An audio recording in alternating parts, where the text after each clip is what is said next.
శ్రీ మహాగణాధిపతయే నమః. శ్రీ మహాసరస్వత్యే నమః.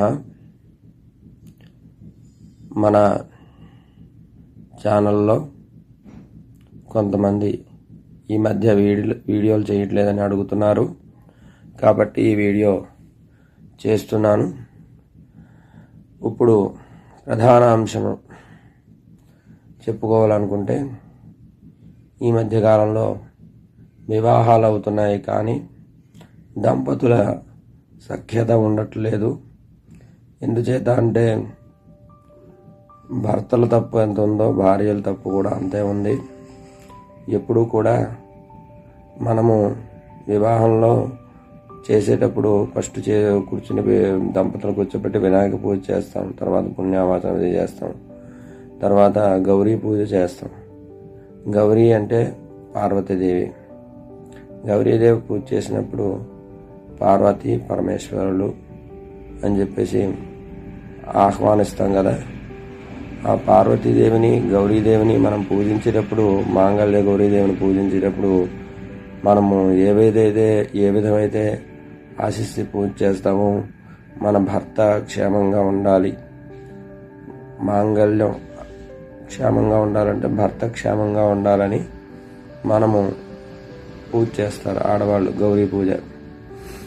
అయితే అక్కడ తెలుసుకోవాల్సింది ఏంటంటే, భర్త క్షేమంగా ఉండాలి అంటే మీరు కూడా క్షేమంగా ఉండాలి.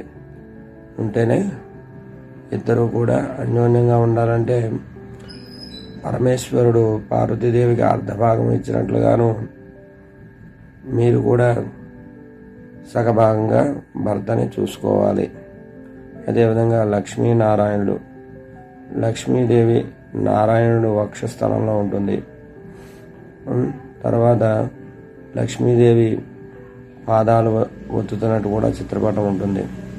కాబట్టి ఎంత ధనం ఉన్నా భర్త పాదాల దగ్గరే ఉండాలి. అంటే అహంకారానికి పోకూడదు అని అర్థం. ఎందువల్ల అంటే, ఇప్పుడు ఈ రోజుల్లో కొంతమంది సంపద పెరగగానే అహంకారం పెరుగుతుంది. అందుకోసమని ఆ చిత్రపటాన్ని చూసుకున్నప్పుడు మీకు రావాల్సింది, గుర్తుకు రావాల్సింది అదే విషయం. ఎందువల్ల అంటే, లక్ష్మీదేవి ధన సంపదకి ప్రతీత.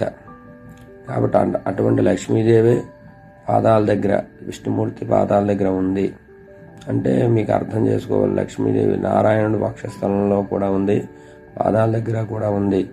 దాని అర్థం ఏంటంటే, పాదాల దగ్గర ఉన్న లక్ష్మీదేవి వక్షస్థలంలో ఉన్న ఒకలాగే ఉంది.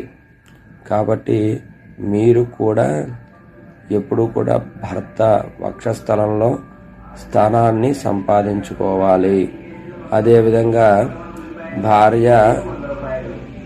భార్య కూడా భర్త వక్షస్థలంలో అంత స్థానం సంపాదించుకోవాలి. భర్త కూడా పార్వతీదేవి, శివుడు అర్ధ భాగాన్ని పార్వతీదేవికి ఎలా ఇచ్చాడో అంత బాగా మంచి భార్య దొరికినప్పుడు చూసుకోవాలి.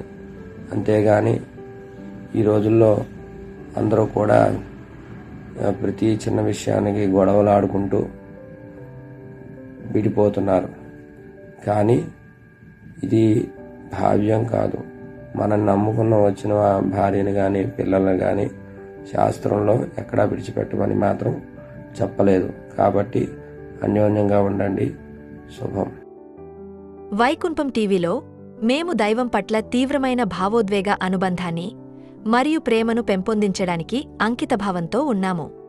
దైవం పట్ల శ్రద్ధ, భక్తి మరియు ఏకాగ్రతలు పెంపొందించటానికి సదా ముందుండి ప్రోత్సాహం అందిస్తోంది మీ వైకుంఠం టీవీ.